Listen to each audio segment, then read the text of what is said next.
Welcome to the program. We're reminded that we're live also on all our social media platforms at 3FM 927. You're a big part of the program. I'd like to hear from you on any of our social media handles at 3FM 927. Let's settle for the details of the stories. It's a new year and new car owners especially are looking to register their vehicles. Right now, hundreds of them have pitched camp at DVLA centers hoping to get new number plates.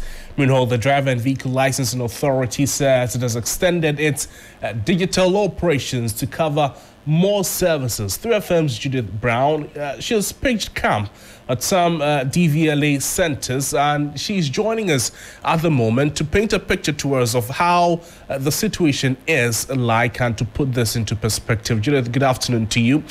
How has the process been so far? Right, Crosby, and so I am at the DVLA office here at 37, and of course, there seems to be a mad rush for the persons who want to register their vehicles or their number plates. Although this year, compared to last year, is quite there are quite reduced numbers compared to previous years, and this is because of the technologies that have been put in place. You quite recollect that last year the DVLA said that we're going to use state-of-the-art technologies in their offices to be able to make the processes faster. And yes, that has been implemented in most of these offices. And so, although there are quite a number of people here who want to register their number plates or their vehicles, the numbers are reduced compared to last year, and the process seems to be going a bit faster. I've been speaking to some of the customers who are here to do the registration, and some of them say that this process is much better than previous, while others have been expressing some frustration still. It's been good. I'm not done yet, so I haven't gone through all the channels. Yes, in terms of the registration. So far, where I've been to, I pre-inspection last 3 weeks. So today I came with only the documents without the car, and I came from my invoice. From the invoice, I went to Block D. They directed me to come here for the number, so I'm here to get my number. At this moment, I've not faced any difficulty.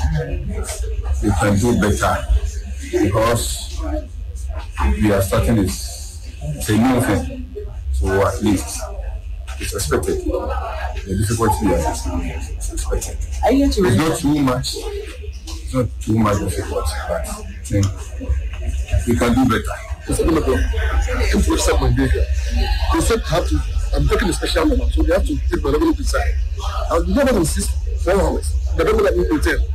When I asked, they said I should wait. The system. I don't think it's a new system that's planning. But they have to do it violently. Maybe some few people, but we can't just put everybody into this mess.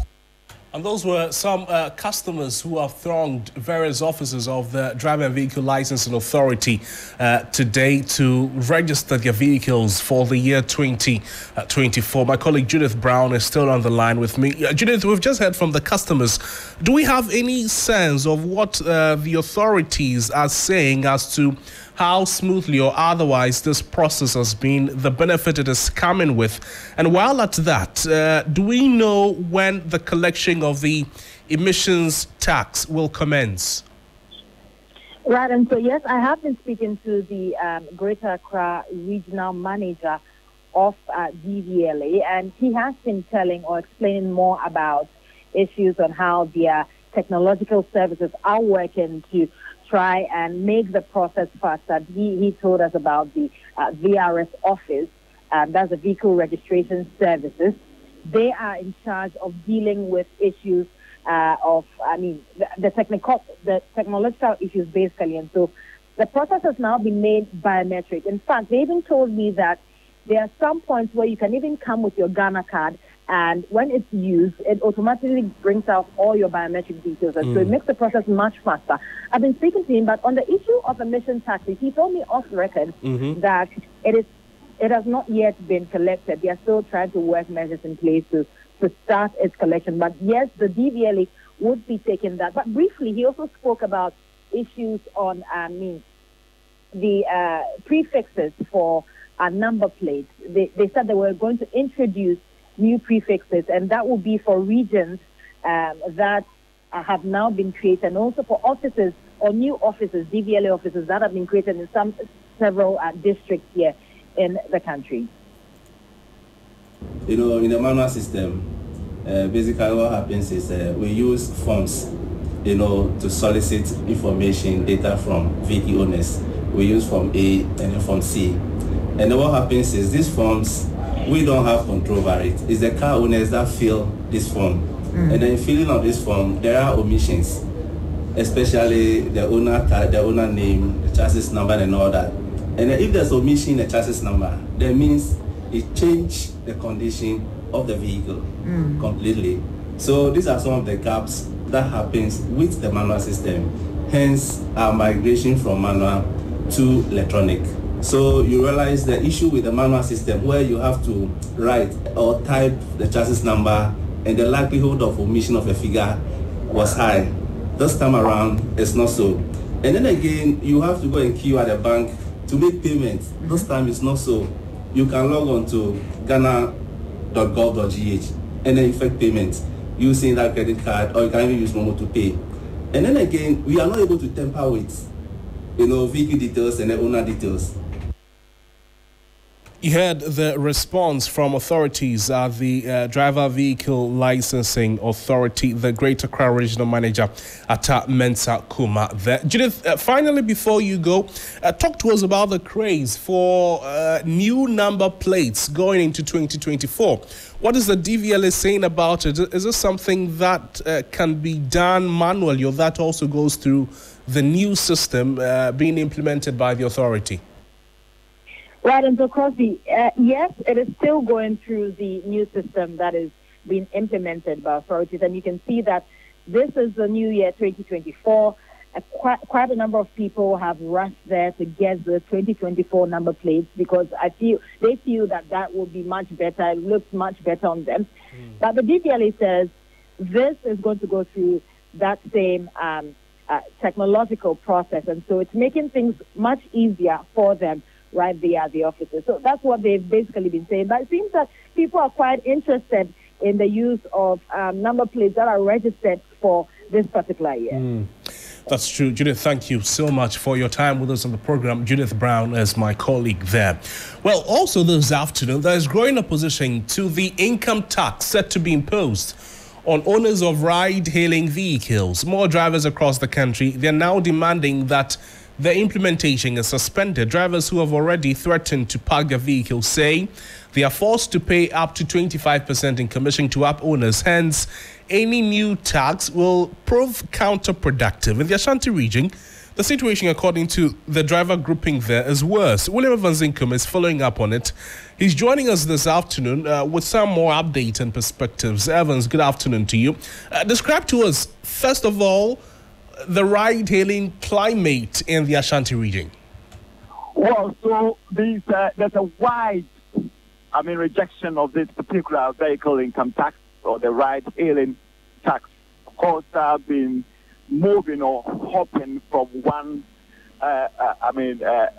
ride-hailing up vehicle to the other, and they're all saying the same language, like more or less like a chorus. Already they are paying 25% commission to the app owners, and now paying extra will mean that they will be running at a loss. I've been engaging one of the, online drivers, and he tells me on a day he's making 300 Ghana cedis, and he's supposed to pay 25 Ghana cedis, 25%, which constitutes about 75 Ghana cedis. To the app owners. Now, he's supposed to deduct some for vehicle maintenance, deduct some for his upkeep, and of course, the matter of all, fuel. So, if there's going to be an extra burden in terms of tax deduction, then it means he will be running or operating for nothing. So, these are some of the concerns that, some of the drivers have raised, within the last couple of hours. But how is the business of ride-hailing apps? How much of importance is it in the Ashanti region? Well, there's one popular, avenue for moving around. But now, because of the emergence of Pragya and the other tricycle, which are also operating, on commercial lines, their business more or less has been affected. Together with those also operating taxi cab and what have you. And so they are not making much of returns as it used to be the case or before the advent of Pragya and then the others. So they are really at a receiving end as far as this new particular development is concerned.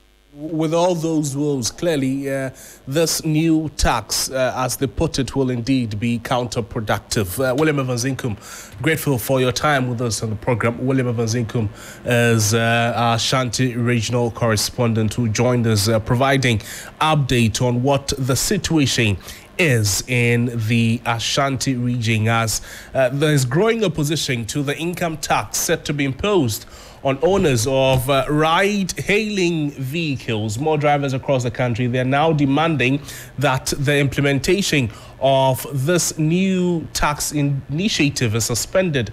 The drivers who have already threatened to park their vehicles say they are forced to pay up to 25% in commission. Hence, if this also happens, it will indeed be counterproductive. We'll be staying with the subject to bring you details in our subsequent bulletins. But away from that, in the wake of the frenzy that has characterized 31st December prophecy, security analyst Dr. Adam Bona is calling for stiffer punishment for individuals who acted contrary to the law.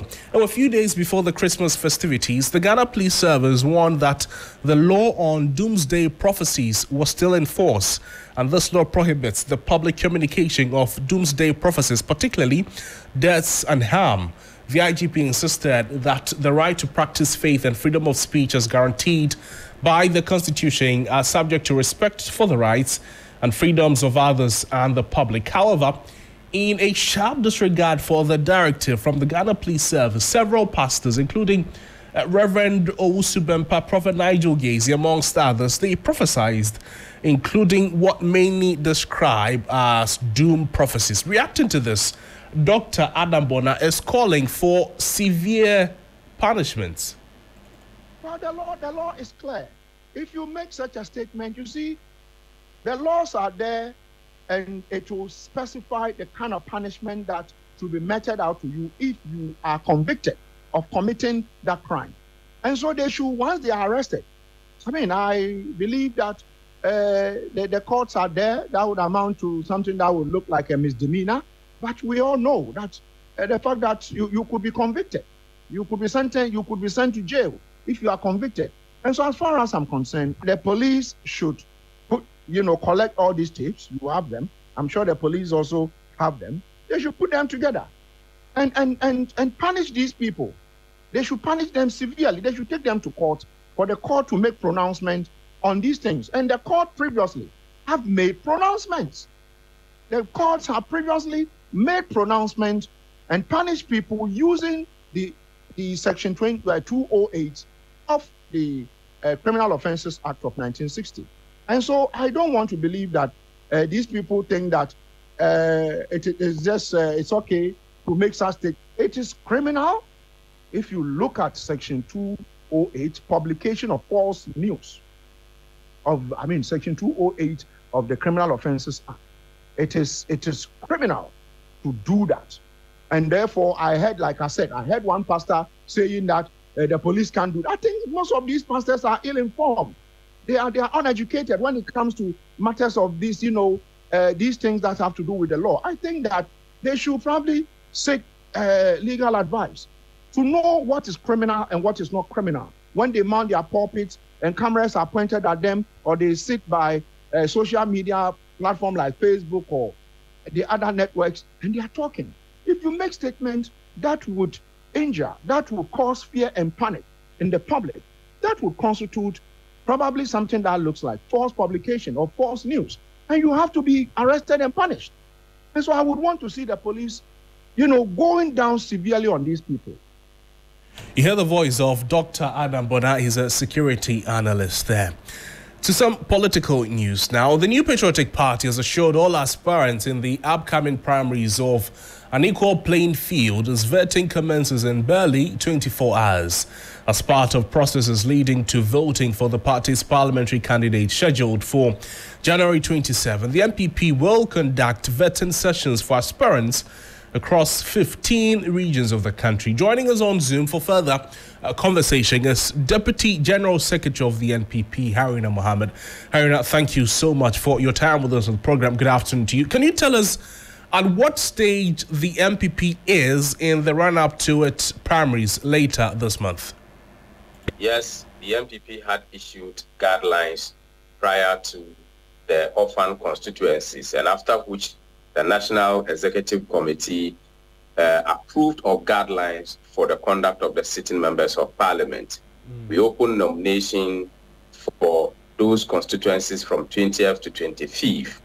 At the close of nominations, number of forms that were picked were 400, and number of forms that were submitted was 373.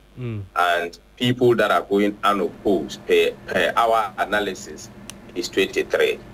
So all in all, we have 137 constituencies. Even though Sunyani is on hold, we had put on hold Akati North and Ketu North. These constituencies are added back to the sitting members of Parliament. We had also put Boku Central on hold. This is also put back to the sitting members of Parliament. You also realize that Formina is also missing. We had put that one on hold, and it's still on hold as we speak. Right. So we have 137 constituencies, 41 in Ashanti region, 24 in Eastern region, 10 in Central, Western is 9, Northern is also 9, Bono is 5, Bono East is 3, Ahafo is 4, Upper East is 2, Upper West 3, Savannah 3, Northern Northeast is 4, Volta is 3, Western North is 3. Greater Accra is 14. So these are the total numbers. Tomorrow, that per the guidelines that we have issued, that vetting is going to start. We have 20 vetting centers across the 15 administrative districts for respective to the sitting members of Parliament. Oti region is a region that we don't have a single seat. So we are working in 15 regions. We have 20 operational vetting centers. In Ashanti region, which is the heartbeat of the party, we are having 4 centers. That means that we have 4 committees that will be set up at those particular centers. In Eastern region, we have 3. In Greater Accra, we have 2. And in Central region, we have 2. The rest of the other regions, we have 1 each.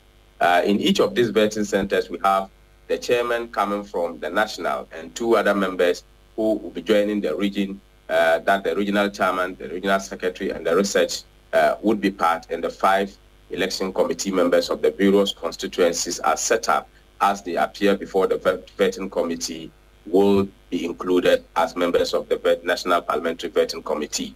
So the party is set at the party headquarters as we speak. The chairman of the vetting committees are coming in to pick their guide and other documentations and the filing forms that have been brought for signing by National for them to return to their regions, respective regions, to start vetting tomorrow.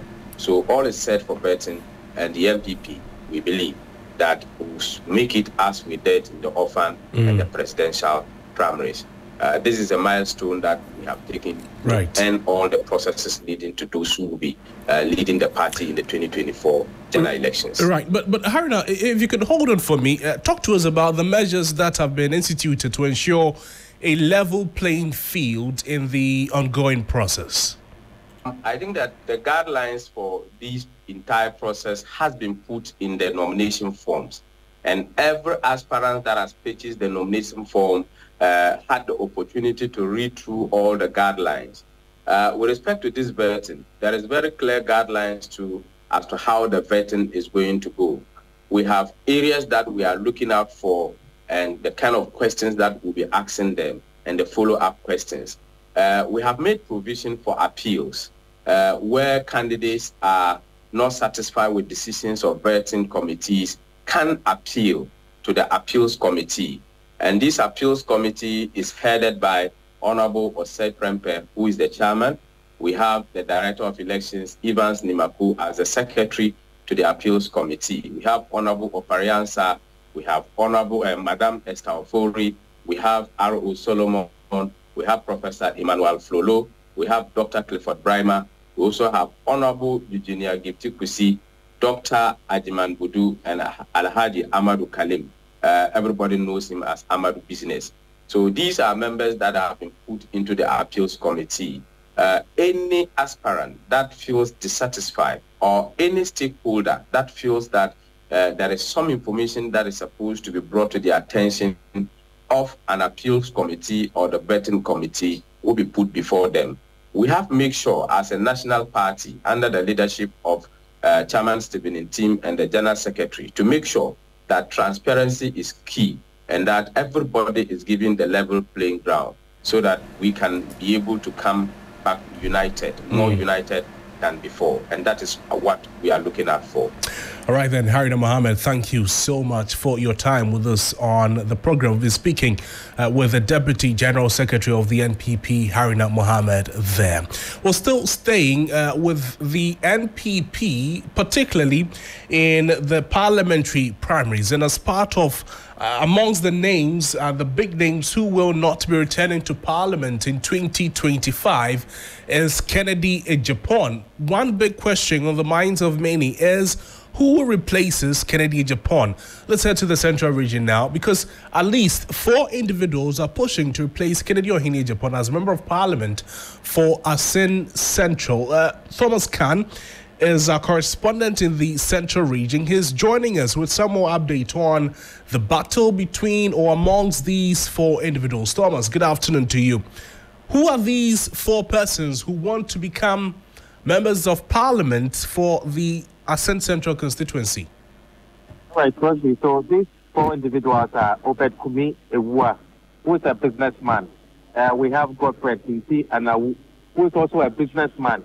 Eric Kojo Bedu, if you would recall, in 2020, he made an attempt to contest Honorable Kennedy Ejapon in the parliamentary primaries for the Asin Central, but unfortunately could not make it because at the point he was disqualified. So that paved the way for Honorable Kennedy Ejapon to go into that election as a sole candidate.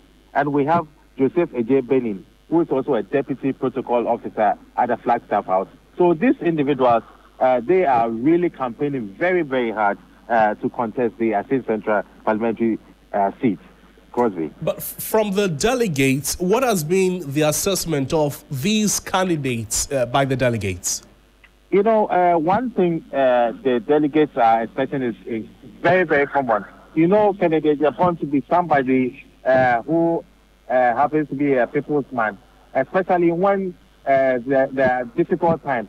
This is a man that everybody looks up to. So the delegates, according to them, they want somebody who can step into their shoes to do something for the constituency in terms of difficulty. And this is what they are looking out for the person who replaces Kennedy Ejapon.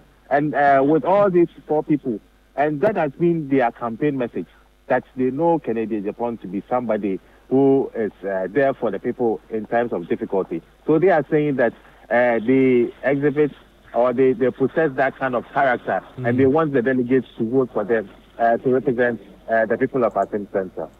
Thomas, thank you so much. Please keep an eye on the developments in the constituency. We'll get back to you for some more updates. Thomas Khan is our Central regional correspondent. Still in politics, the Director of Research at the Presidency, Dr.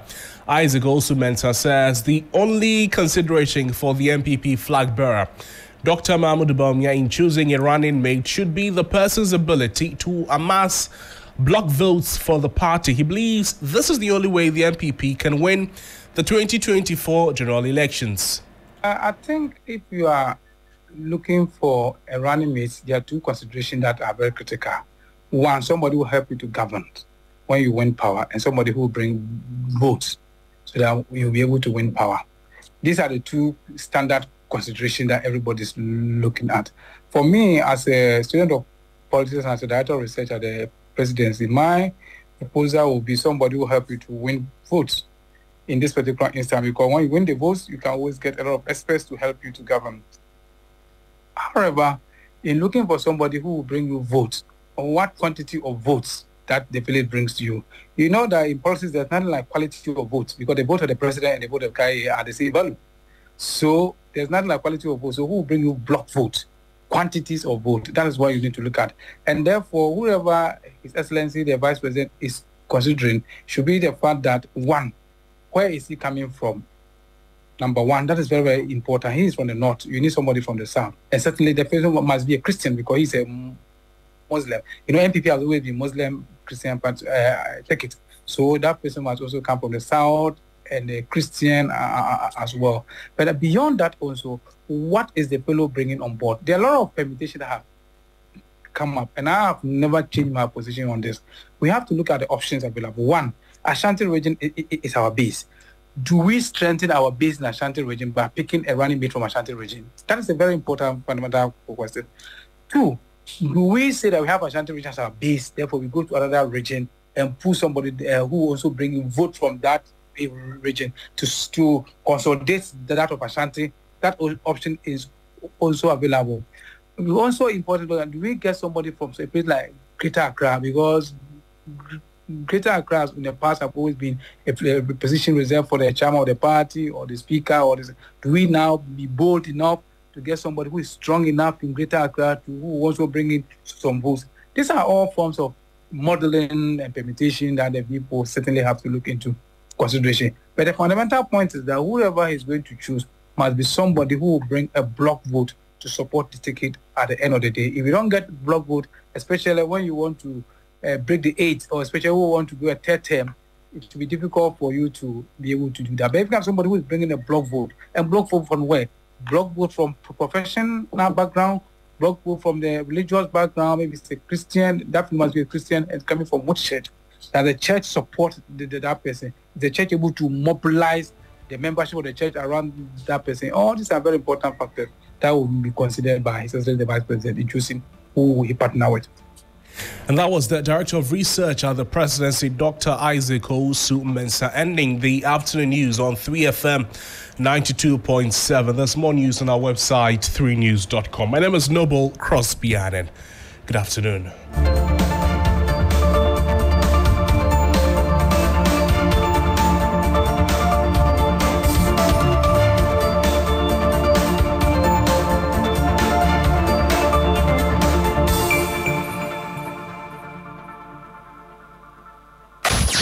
Accra gets busy on this frequency. 92.7 3FM.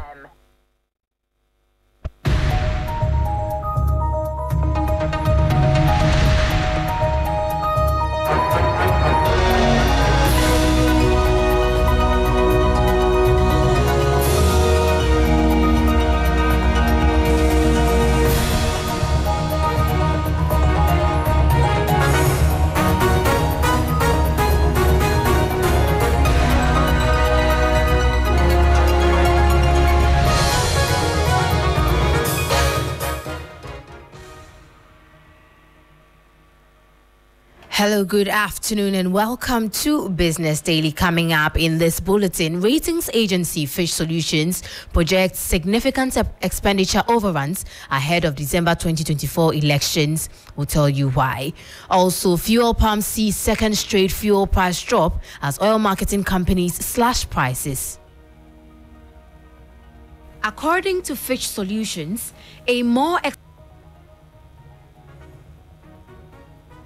Plus, 13 bulk oil distribution companies purchased $20 million at 12 cedis 14 pesos per dollar at the last auction in 2023. My name is Menuafo. We have the details of these stories and more lined up for you. Stay with us.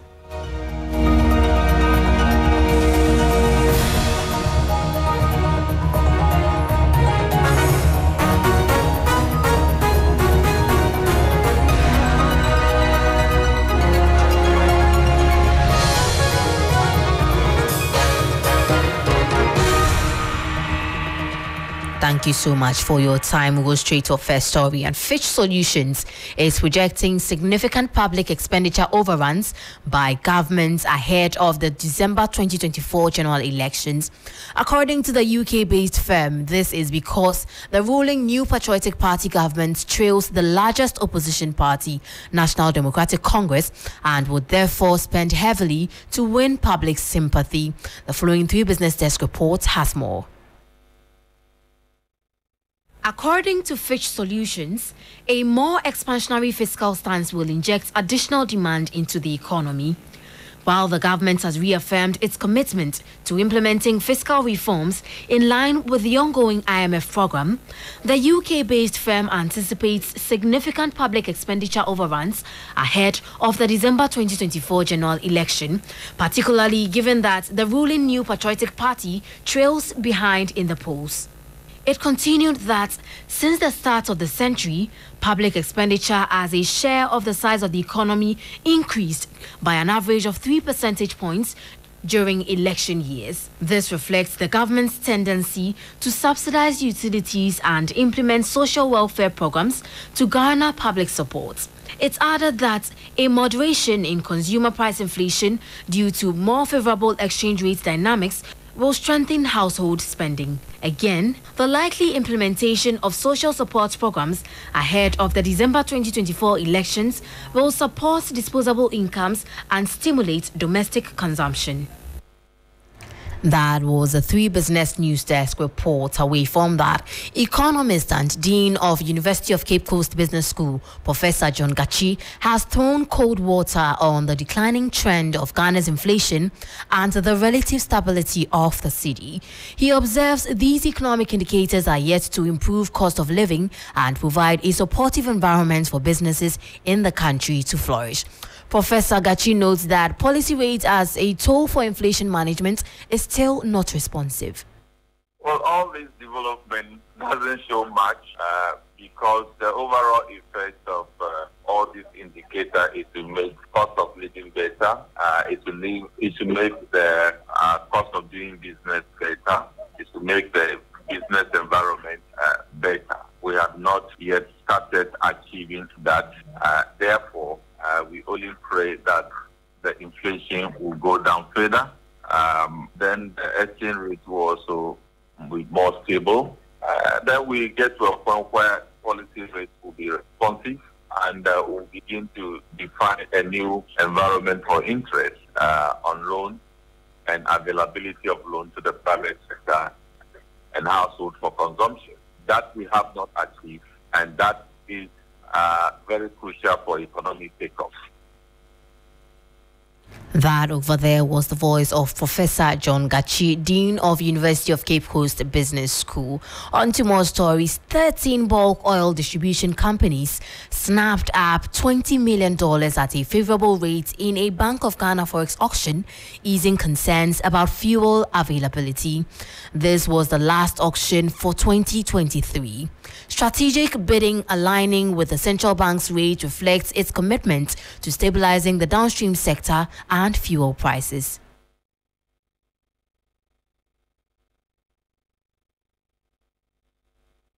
This success paves the way for anchoring retail fuel prices, calming consumer anxieties amidst economic fluctuations.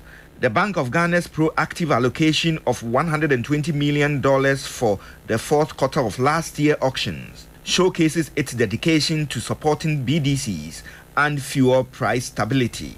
These interventions are part of a broader strategy to build a stable forex market, safeguard prices, and foster a conducive business environment. The Bank of Ghana's decisive action positions it as a critical driver of economic stability and sustainable growth. In a bid to enhance liquidity and facilitate smoother foreign exchange operations, a substantial amount of $120 million will be made available to the BDCs through the Forex Forward auction in the first quarter of this year. As part of guidelines outlined by the Bank of Ghana, interested parties are invited to submit bids in the prescribed format for the purchase of US dollars against the cedi. That was another 3 Business News Desk report. Meanwhile, following last month's price cuts, the momentum continues as some oil marketing companies lower fuel costs again, offering welcome relief to customers. This is in the first pricing window of the year 2024, which kicked in on January 1, building on the positive trend with major OMCs like Star Oil cutting prices at the pumps. It is selling a litre of petrol at 11 cedis 24 pesos from the previous price of 12 cedis 69 pesos per litre. Similarly, it sells a litre of diesel for 11 cedis 24 pesos from the earlier 11 cedis 69 pesos. It will be interesting to see how other OMCs respond and whether they match or even surpass that. Let's shift your attention. Still, let's remain on the Institute for Energy Security as it fears that depreciation of the local currency against the dollar might counteract and expects sustained decline in the price of petroleum products at the pumps. A researcher at the Institute, Adam Yakubu, spoke to 3 Business, and here's what he had to say.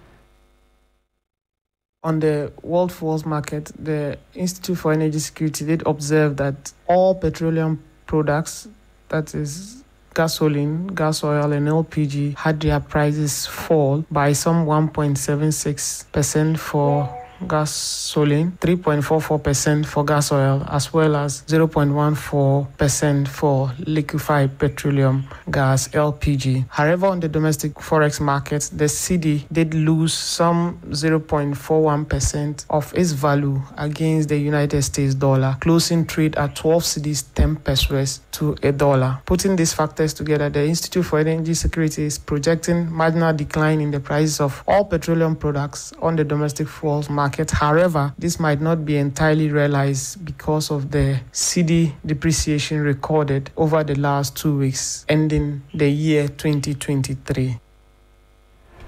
And that was the voice of researcher at the Institute for Energy Security, Adam Yakubu, ending Business Daily here on 3FM 92.7. Kindly visit www.3news.com for more business stories. My name is Menu Afo.